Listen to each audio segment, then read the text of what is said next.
Assalamualaikum. This is Unit 3.3, and today our topic is garbage collection.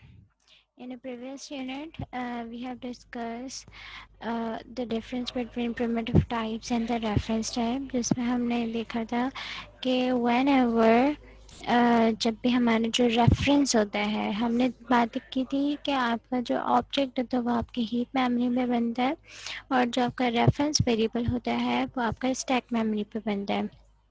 तो जब भी हम रेफरेंस वेरिएबल ऑब्जेक्ट की बात करते हैं तो इसके पास कोई ना कोई ऑब्जेक्ट एड्रेस होता है, जैसे हमने कहा था 543 is the address of C2 और 673 is the address of C1।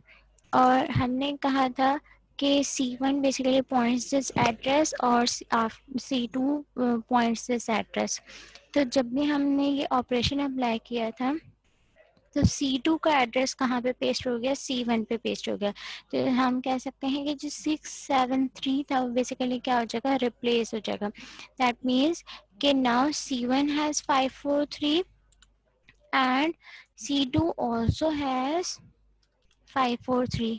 तो जब दोनों वेरिएबल्स के अंदर आपके पास सेम एड्रेस है तो इसका मकसद क्या है कि दोनों ही कौन से ऑब्जेक्ट को एक्सेस कर रहे हैं, हमारे C2 ऑब्जेक्ट को एक्सेस कर रहे हैं।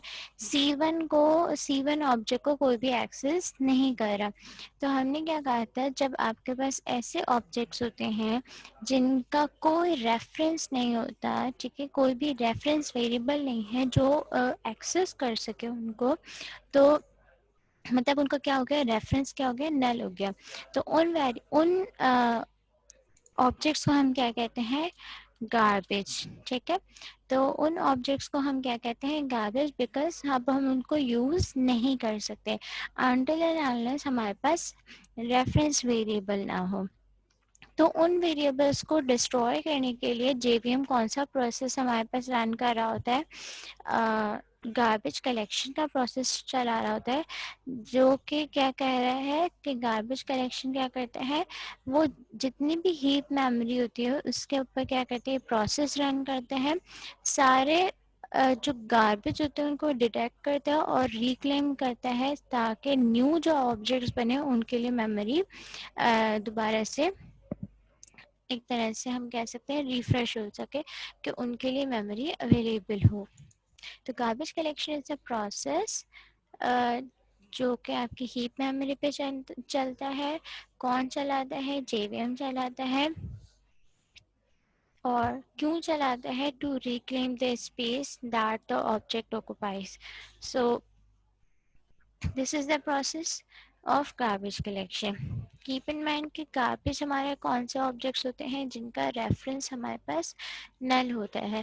तो when ever you don't need any object, और तो आप क्या करेंगे, उसके रेफरेंस वेरिएबल को क्या कर देंगे, नल कर देंगे।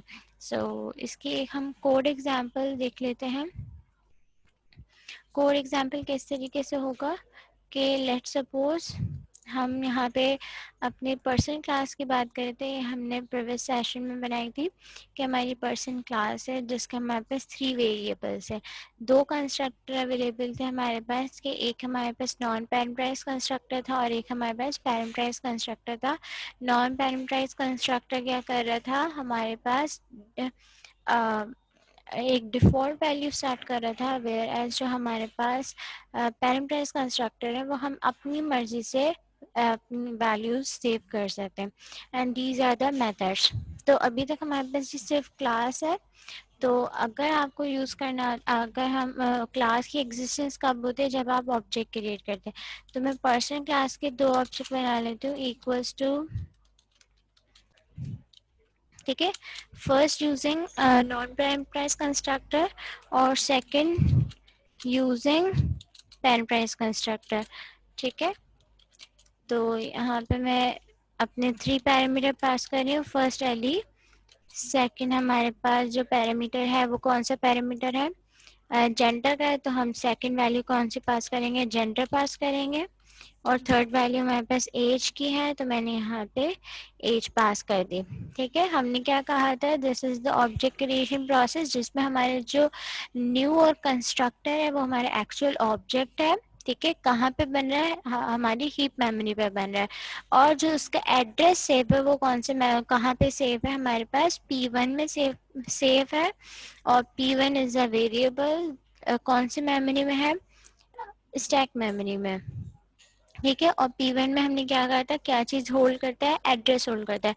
तो उसको भी टेस्ट करने के लिए हम लेट सपोज यहाँ पे अगर मैं अपनी P1 को प्रिंट करूं, ठीक है, जब मैं P1 को प्रिंट करूंगी तो मेरे पास आउटपुट में क्या नजर आएगा, मुझे एक एड्रेस नजर आ रहा है। ठीक है, वो क्या बता रहा है, किस टाइप का ऑब्जेक्ट आपके पास सेव है, यहाँ पे पर्सन टाइप का, बिकॉज हमने यहाँ पे कौन सी टाइप रखी है, पर्सन आर क्लास नेम। ठीक है, तो बेसिकली वो क्या कह रहे हैं, इस एड्रेस पे इस पर्सन क्लास का एक ऑब्जेक्ट सेव्ड है। इसी तरीके से अगर मैं P2 भी मेंशन करूं, ठीक है, तो P2 का हमारे पास एड्रेस डिफरेंट होगा, because P2 refers to another object. ठीक है, तो P1 का हमारे पास ऑब्जेक्ट एड्रेस डिफरेंट है, वेरएस हमारे पास P2 का एड्रेस डिफरेंट है। तो हम कह सकते हैं कि हमारे पास दो ऑब्जेक्ट्स हैं। ठीक है, कौन सी, हमारी एक मेमोरी ब्लॉक था। ठीक है, हमारे पास मेमोरी ब्लॉक है, इसमें हम क्या कह रहे हैं कि हमारे पास दो ऑब्जेक्ट्स रखे हुए, एक P1 और एक P2। ठीक है, यहाँ पे हमारे पास P1 वेरिएबल है, ये हमारे पास कौन सा है, P2 वेरिएबल। और ये कौन सी वेरिएबल है, यहाँ पे इसको मैंने कहा P1 और ये मैंने क्या कहा इसको, P2। ठीक है, और this is your stack memory, whereas this is your heap memory। ठीक है, P1 points to this memory location, P2 points to this memory location। ठीक है, और हमने क्या कहा था, फर्स्ट जो हमारा P1 है वो डिफॉल्ट कंस्ट्रक्टर से बना है, तो हमारे पास जो वैल्यू सेव होगी वो क्या सेव होगी, हमारे पर्सन में नेम की वैल्यू क्या सेव होगी, अननोन सेव होगी, जेंडर की मेल सेव होगी, और एज हमारे पास क्या सेव है, 30। क्योंकि हमने क्या कहा था, हमारे कंस्ट्रक्टर का काम क्या है, to initialise your instance variables. तो यहाँ पे मेरे पास नेम की वैल्यू क्या सेट हो जाएगी, अननोन। ठीक है, और जेंडर हमारे पास क्या सेव हो जाएगा, मेल सेव हो जाएगा, और जो हमारी एज है वो क्या सेव हो जाएगी, 30 सेव हो जाएगी, बिकॉज हमने यहाँ पे क्या रखा हुआ है, एक डिफॉल्ट वैल्यूज रखी हुई हैं। ठीक है, इसी तरीके से जो हमारा P2 है, P2 में हमने कौन सा कंस्ट्रक्टर यूज किया, non parameterize constructor, sorry parameterize constructor, जिसमें जो वैल्यूज हमने पास की हैं वो ही हमारी जाके सेव होंगी। तो हम क्या कह सकते हैं, नेम में हमारे पास क्या सेव होगा, अली सेव होगा। ठीक है, और जेंडर में हमारे पास क्या सेव होगा, मेल सेव होगा। ठीक है, और एज में हमारे पास क्या सेव होगा, 34। तो बेसिकली हमारे पास टू ऑब्जेक्ट्स हैं, फर्स्ट P1 जिसमें हमने नॉन पैरामीटराइज्ड यूज किया था, तो हमारे पास डिफॉल्ट वैल्यू सेट हुई है, और P2 that points to the parameterized object जिसमें हमने खुद से पैरामीटर पास किए, अली, मेल एंड 34। ठीक है, अब हम ये भी सपोज कर लेते हैं कि लेट सपोज, ठीक है, हमारे पास P1 में 123 एड्रेस है और P2 के अंदर 543 एड्रेस है। अभी क्या कर रहे हैं, दोनों डिफरेंट लोकेशंस को पॉइंट आउट कर रहे हैं। P1 हमारी 123 लोकेशन को पॉइंट आउट कर रहा है और P2 हमारी 543। ठीक है, तो सपोज कर लिया this is on 543 and this is on 123 memory location. ठीक है, अभी दोनों का हमारे पास क्या चीज मौजूद है, रेफरेंस वेरिएबल मौजूद है। इसका मकसद क्या है कि लेट सपोज अगर मैं अपना डेटा एक्सेस करना चाहूँ कि system dot out dot println. ठीक है, अगर मैं यहाँ पे नेम एक्सेस करना चाह रही हूँ, ठीक है, अब कौन से एड्रेस का मैं नेम एक्सेस करना चाह रही हूँ, या तो मैं 123 का एक्सेस करूँ या तो फिर मैं कौन सा एक्सेस करूँ, 543 का एक्सेस करूँ। ठीक है, तो अगर मुझे 123 का एक्सेस करना है तो मुझे कौन सा रेफरेंस यूज करना होगा, P1। ठीक है, अगर मुझे फर्स्ट ऑब्जेक्ट का यूज करना है तो मैं P1 रेफरेंस यूज करूंगी, अगर मुझे सेकंड ऑब्जेक्ट का यूज करना है तो मैं P2। तो इसका बताने का मकसद क्या है कि your our reference variable is very important। ठीक है, अगर आप रेफरेंस वेरिएबल आपको नहीं पता, ठीक है, दैट मीन्स आपको एड्रेस नहीं पता, और एड्रेस नहीं पता तो आप अपने ऑब्जेक्ट तक नहीं पहुंच सकते। ठीक है, तो मैंने यहाँ पे नेम एक्सेस किया, अगर मैं इसको एग्जीक्यूट करूंगी तो मेरे पास अभी नेम की वैल्यू क्या आएगी, अननोन, बिकॉज हमारे पास नेम की वैल्यू क्या सेव है, अननोन। हमने कौन सा कंस्ट्रक्टर यूज किया था, नॉन पैरामीटराइज्ड, तो मेरे पास नेम की वैल्यू क्या आ गई, अननोन आ गई।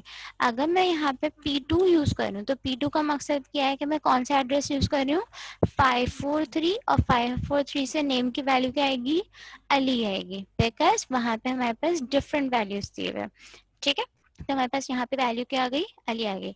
ठीक है, अब इन केस मैं यहाँ पे ये ऑपरेशन अप्लाई कर दूं, P1 इक्वल्स टू P2। ठीक है, P1 इक्वल्स टू P2, इसका मकसद क्या है कि जो भी आपका ऑपरेशन है, ठीक है, जो भी आपका P2 का एड्रेस है वो किस में पेस्ट हो जाएगा, P1 में पेस्ट हो जाएगा। तो इसका मकसद क्या हुआ कि P2 का एड्रेस किस में पेस्ट हो रहा है, P1 में। तो ये चीज रिप्लेस हो गई, किससे रिप्लेस हो गई, 543 से रिप्लेस हुई। जब 543 से रिप्लेस हुई तो ये वाला अब इसको पॉइंट आउट नहीं कर रहा है, वो किसको पॉइंट आउट कर रहा है, हमारे उसी ऑब्जेक्ट को जिसको पहले प्रीवियसली P2 पॉइंट आउट कर रहा था। ऐसे ही है यहाँ पे, हमने यहाँ पे क्या किया, P2 को किस में पेस्ट कर दिया, P1 में पेस्ट कर दिया। तो हमारे पास 543 आ गया P1 पर। अब हम इस ऑब्जेक्ट को एक्सेस नहीं कर सकते। इन केस अगर मैं यहाँ पे P1 डॉट नेम लिखूंगी, ठीक है, प्रीवियसली हमारे पास P1 डॉट नेम में क्या आ रहा था, अननोन आ रहा था। अब P1 का एड्रेस चेंज हो गया है। ठीक है, अब हमारे पास P1 डॉट नेम से क्या वैल्यू अचीव होगी, वो क्या कह रहा है, 543 एड्रेस पे जाओ और नेम की वैल्यू लेकर आओ। तो 543 पे भी P1 से भी हमें कौन सी वैल्यू मिलेगी, एली ही मिलेगी। ठीक है, और हम अपने इस अननोन जो हमारा फर्स्ट 123 एड्रेस था उस ऑब्जेक्ट को मैं एक्सेस नहीं कर सकती। अब जब मैं इसको नहीं एक्सेस कर सकती तो ये मेरा क्या बन गया, ठीक है, गार्बेज। ठीक है, अब हमारे क्या बन गया, गार्बेज, बिकॉज इसका एड्रेस, इसका रेफरेंस क्या हो गया, नल हो गया। अगर गौर से आप देखें, ठीक है, पहले हमारे पास P1 और P2 में अलग अलग एड्रेस थे, अब दोनों में सेम आ गया। दैट मीन्स P1 भी एक ही मेमोरी लोकेशन को पॉइंट आउट कर रहा है और P2 भी एक ही मेमोरी लोकेशन को पॉइंट आउट कर रहा है। तो जो हमारा गार्बेज बन गया वो कौन सा ऑब्जेक्ट बन गया, जो प्रीवियसली हमारे पास 123 ऑब्जेक्ट पे था। जावा के अंदर हमारा जेवीएम ऑटोमेटिकली क्या कर रहा होता है, अपने गार्बेज कलेक्शन का प्रोसेस रन कर रहा होता है ऑन हीप मेमोरी। ठीक है, आपको खुद से करने की जरूरत नहीं है। वेयर एज अगर आप C++ की बात करें या C++ की, हाँ, तो उसमें आपको खुद से करना पड़ता है। ठीक है, जो क्लियरेंस होती है बेसिकली आपको अपनी मेमोरी की क्लियरेंस आपको खुद से करनी होती है। जितने भी आपके वेस्ट होते हैं, ऑब्जेक्ट्स होते हैं, उनको आपको खुद से क्लियर करना पड़ता है। ठीक है, यहाँ तक बात। तो अगर लेट सपोज मुझे P2 को भी क्या करना है, गार्बेज में चेंज करना है। जब मुझे P2 को भी गार्बेज में चेंज करना है तो मैं P2 को भी क्या कर दूंगी, P2 इक्वल्स टू नल, मतलब मैं क्या कर रही हूँ, इसका एड्रेस रिमूव कर रही हूँ। तो अब मेरे पास यहाँ पे, सॉरी, ये भी किस में चला गया, नल पे हो गया। ठीक है, अब ये पहले 543 को एक्सेस कर रहा था, अब मेरे पास यहाँ पे क्या गया, P2 के अंदर वैल्यू क्या आ गई, नल आ गई। दैट मीन्स अब P2 मेरे पास नेम इस ऑब्जेक्ट को एक्सेस नहीं कर रहा। तो इन केस अगर मैं यहाँ पे P2 से वैल्यू एक्सेस करूंगी नेम की, तो मुझे आउटपुट, सॉरी, जस्ट वेट, मैं इसको कमेंट कर देती हूँ। अब मैं इसको एग्जीक्यूट करती हूँ, ठीक है। अगर मैं इसको P2 से एक्सेस कर रही हूँ तो मुझे मेरे पास क्या आ रहा है, आउटपुट सॉरी, मेरे पास एक एरर आ रहा है बिकॉज P2 के अंदर हमारे पास वैल्यू का सेव है नल, उसे पता ही नहीं है कौन से नेम पे जाना है, ठीक है। अगर मैं P1 से एक्सेस करूँ, ठीक है, तब मुझे आउटपुट मिलेगा बिकॉज अभी हमारे पास इस ऑब्जेक्ट का एड्रेस एग्जिस्ट करता है। कहाँ पे एग्जिस्ट करता है, P1। अगर मुझे इसको बिल्कुल गार्बेज में चेंज करना है कि मैं चाहती हूँ कि बिल्कुल डिस्ट्रॉय कर दूँ, तो मुझे P1 को भी क्या करना पड़ेगा, नल करना पड़ेगा, बिकॉज मैं अपने इस ऑब्जेक्ट को डिस्ट्रॉय करना चाहती हूँ। जब मैं अपने इस ऑब्जेक्ट को डिस्ट्रॉय करना चाहती हूँ तो इसका मकसद क्या हो गया, P1 में भी अब वैल्यू क्या हो गई, नल हो गई, ठीक है। जब नल हो गई तो हमारा ये पॉइंटर भी क्या हो गया, खत्म हो गया, और ये किस में चेंज हो गया, गार्बेज में। क्यों, क्योंकि हमारे पास इस ऑब्जेक्ट को कोई भी पॉइंट आउट नहीं कर रहा। जब हमारे ऑब्जेक्ट को कोई भी पॉइंट आउट नहीं करता तो हमारे पास वो क्या हो जाता है, गार्बेज हो जाता है। कीप इन माइंड, आप खुद से भी किसी को ऑब्जेक्ट को गार्बेज में चेंज कर सकते हैं, और अगर आपने गलती से अगर किसी ऑब्जेक्ट का एड्रेस नल कर दिया तो ऑटोमेटिकली किस में चले जाएगा, गार्बेज में। वंस गार्बेज में चला गया तो आप उसको दोबारा से एक्सेस नहीं कर सकते। तो garbage collection is very important. तो लेट सपोज अब मेरे पास किसी भी रेफरेंस वेरिएबल में एड्रेस मौजूद नहीं है, ना ही मेरे P1 में एड्रेस मौजूद है, ना ही मेरे P2 में एड्रेस मौजूद है। अब जब भी हमारे पास नल एड्रेस होता है, ठीक है, जब भी हमारे पास नल एड्रेस होता है और हम किसी डेटा मेंबर को एक्सेस करना चाहें, नेम, जेंडर या फिर एज, ठीक है, तो मेरे पास कौन सा एरर आ जाता है, नल पॉइंटर। बिकॉज वो क्या कह रहे हैं, खुद से नाम ही बता रहा है कि नल का मकसद, नल पॉइंटर मतलब जो हमारा पॉइंटर वैल्यू है उसकी वैल्यू क्या है, नल है, ठीक है। तो पॉइंटर वैल्यू के अंदर जब नल वैल्यू होगी तो हम किसी भी डेटा को एक्सेस नहीं कर सकते। तभी मेरे पास यहाँ पे क्या आ रहा है, एरर आ रहा है, बिकॉज P1 में भी नल है और P2 में भी नल है। अगर मैं P2 से एक्सेस करूँ तब भी मेरे पास क्या आएगा, नल आएगा, ठीक है। तो मतलब हमारे पास जब भी हमारे पास नल होता है तो हमारे पास कौन सा एरर आता है, नल पॉइंटर। तो कीप इन माइंड कि जब भी आपके पास नल होगा तो आपके पास कौन सी एक्सेप्शन आ जाएगी, नल पॉइंटर एक्सेप्शन, ठीक है। ये हम देख चुके हैं कि जब भी आपको अपने ऑब्जेक्ट को नल करना हो तो आप उसके रेफरेंस में क्या पेस्ट कर देंगे, नल पेस्ट कर देंगे। और जब नल पेस्ट करके आप किसी डेटा को एक्सेस करेंगे, चाहे वो मेथड हो चाहे कोई वेरिएबल हो, तो वो कौन से हमें हमारे पास एक्सेप्शन आती है, run time exception, that is null pointer, जो कि रिप्रेजेंट करती है कि आपके रेफरेंस वेरिएबल में वैल्यू क्या है, नल है। तो जब भी इन फ्यूचर अगर आपके पास कोई नल पॉइंटर एक्सेप्शन आए तो सबसे पहला काम आप लोगों को क्या होगा, अपना रेफरेंस चेक करना है कि कहीं मेरे रेफरेंस में तो नल वैल्यू नहीं आ रही, ठीक है। तो मेन चीज आपके नल पॉइंटर पे क्या होगी कि जब आपके रेफरेंस वेरिएबल में नल होगा, ठीक है। तो ये आपकी होमवर्क एक्टिविटीज है,